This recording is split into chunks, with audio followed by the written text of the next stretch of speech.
Hello అండి. Good morning. Welcome to Queen's Kitchen. ఇవాళ మీకోసం సరికొత్త రెసిపీతో అయితే మీ ముందుకు వచ్చేసాం. మేము ఇవాళ చేయబోయే రెసిపీ ఏంటో తెలుసా? పంచదార గవ్వలైతే చేసుకోబోతున్నామండి. అలానే కొంచెం బెల్లం కూడా యూజ్ చేసి బెల్లం గవ్వలు కూడా యూజ్ చేస్తున్నాం. సో ఎలా చేయాలో చూడండి. ముందుగా వాటికి కావాల్సిన పదార్థాలు ఏంటో చూడండి. గోధుమ పిండితో చేస్తున్నాము, హెల్దీ కాబట్టి. సో ఒక కప్పు గోధుమ పిండి తీసుకొని అలానే ఒక కప్పు గోధుమ రవ్వ అయితే తీసుకున్నామండి. సో ఇదొక కప్పు, ఇదొక కప్పు. అలానే కొంచెం ఆయిల్ తీసుకున్నాం. ఈ ఆయిల్ అయితే హీట్ చేసుకొని ఈ మూడింటిని అయితే బాగా మిక్స్ చేసేసుకోవాలి. సో మిక్స్ చేసేసుకున్న పిండి మనకి ఎలా ఉంటుందంటే ఈ విధంగా ఉంటుందన్నమాట. సో ఇలా టచ్ చేస్తే మనకి చేతికి అవ్వకుండా ఈ విధంగా అయితే చేసేసుకున్నాం. మేము ఆల్రెడీ 2 అవర్స్ అయిందండి ఇలా చేసేసుకొని చిన్న చిన్న ఇలా బౌల్స్లా చేసేసుకొని తడి క్లాత్ అయితే పెట్టి ఇలాగ క్లోజ్ చేసి ఉంచుకున్నాం అనమాట. నెక్స్ట్ ఈ బెల్లాన్ని అయితే పాకం పట్టుకోవాలి. అలానే ఫ్లేవర్ కోసం ఇలాచీ పౌడర్ కూడా యూజ్ చేసుకుంటున్నాం అనమాట. ఇప్పుడు దీన్ని ఎలా చేయాలో చూపిస్తాను మీకు. సో గవ్వలు అంటున్నాం కదండి, ఈ సైజ్ తీసుకుంటే చాలన్నమాట. ఇది గవ్వల ఇన్స్ట్రుమెంట్ అండి, గవ్వలు చేసుకోవడం కోసం ఇన్స్ట్రుమెంట్ అనమాట. దీన్ని ఇలా పెట్టి ఇలా అన్నట్టయితే మనకి ఇలా గవ్వ షేప్ అయితే వచ్చేస్తుంది. సో ఈ విధంగా మిగిలినవన్నీ కూడా చేసేసుకుందాం.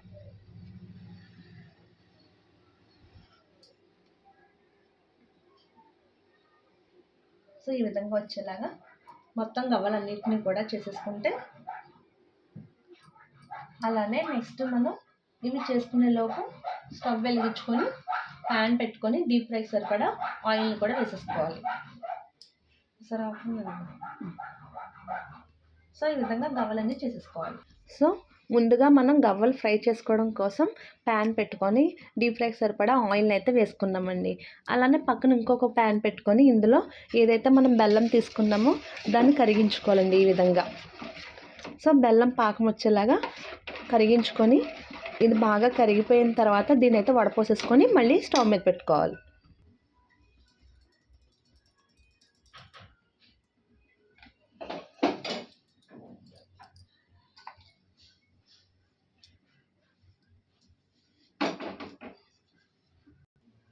సో ఈ విధంగా కొంచెం బెల్లం కరిగిపోయిన తర్వాత వడపోసేసుకోవాలండి.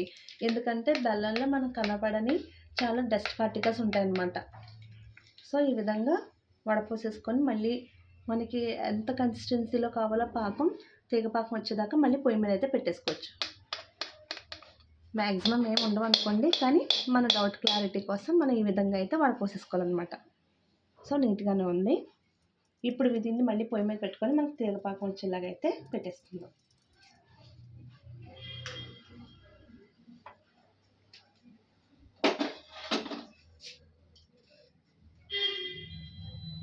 సో మనకి ఇప్పుడు ఈ పాకం కొంచెం దగ్గర అయ్యేదాకా ఉంచుకొని ఈలోపు గవ్వలను అయితే డీప్ ఫ్రై చేసేసుకోవచ్చు.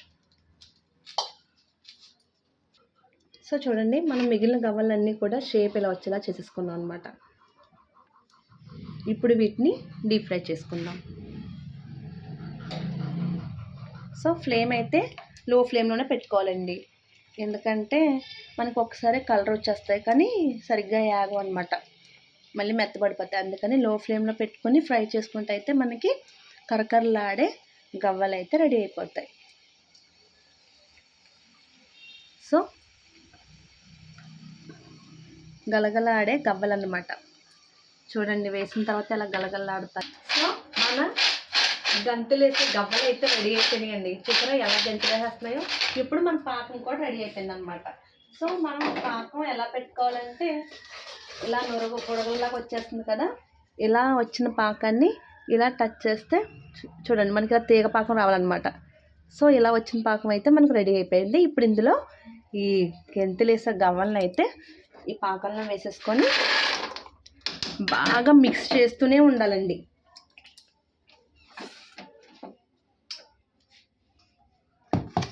సో బెల్లం పాకం అంతా కూడా ఈ గవ్వలు పట్టేలాగా, ఈ పాకం ఏదైతే లూజ్గా ఉందో ఈ పాకం టైట్గా అయ్యేలాగా మనం ఈ విధంగా మిక్స్ చేసుకుంటూనే ఉండాలన్నమాట. ఇలా మిక్స్ చేస్తూనే ఉంటేనే మనకి ఈ పాకం అనేది గవ్వలకి బాగా పట్టేస్తుంది.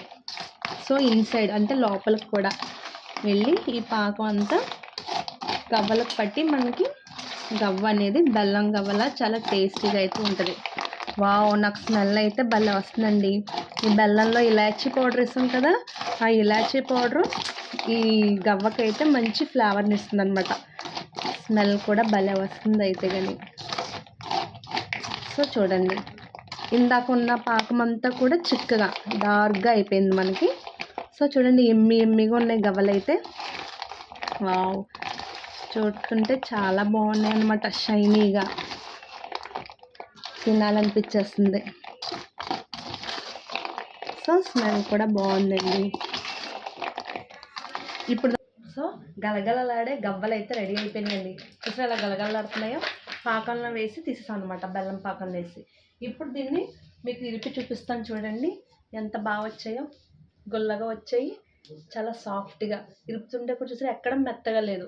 మనకి గవ్వ అంతా చక్కగా క్రిస్పీగా వేగింది కాబట్టి సౌండ్ కూడా క్రిస్పీగా వస్తుంది అనమాట. ఎంత బాగా వచ్చినాయో గవ్వలు అయితే. మాకైతే చాలా బాగా కుదిరినాయి. సో ఈ విధంగా ఇంకోండి, ఇలా అంటే సౌండ్ వస్తుంది కదా. సో ఈ విధంగా ఇరుక్కున్నట్టయితే మనకి ఇలా గుల్లగా రావాలన్నమాట. అప్పుడు మనకి గవ్వ కరెక్ట్గా వచ్చినట్టు. లోపల కూడా బాగా ఏగింది, రెడ్ కలర్లోకి వచ్చింది, క్రిస్పీగా కూడా ఉంది. గోధుమ నూక అది కరెక్ట్గా సరిపోయిందనమాట. సో ఈ విధంగా గలగలలాడే గవ్వలు అయితే చేసేసుకున్నాం. రేపు పొద్దున సరికొత్త రెసిపీతో మళ్ళీ మేము ముందుకు వచ్చేస్తాం. అలానే మీరు కూడా మేము ఎలా అయితే ఇవి ప్రిపేర్ చేసుకున్నామో, ఇంగ్రీడియంట్స్ అవి క్వాంటిటీ ఎంత తీసుకుని ఎలా వేసామో మీరు కూడా అలానే వేసుకొని మీకైతే ఎలా వచ్చిందో నా కామెంట్ సెక్షన్లో చెప్పండి. సరికొత్త రెసిపీతో రేపు పొద్దున మళ్ళీ మేము ముందుకు వచ్చేస్తాం. అందరికీ బాయ్ బాయ్.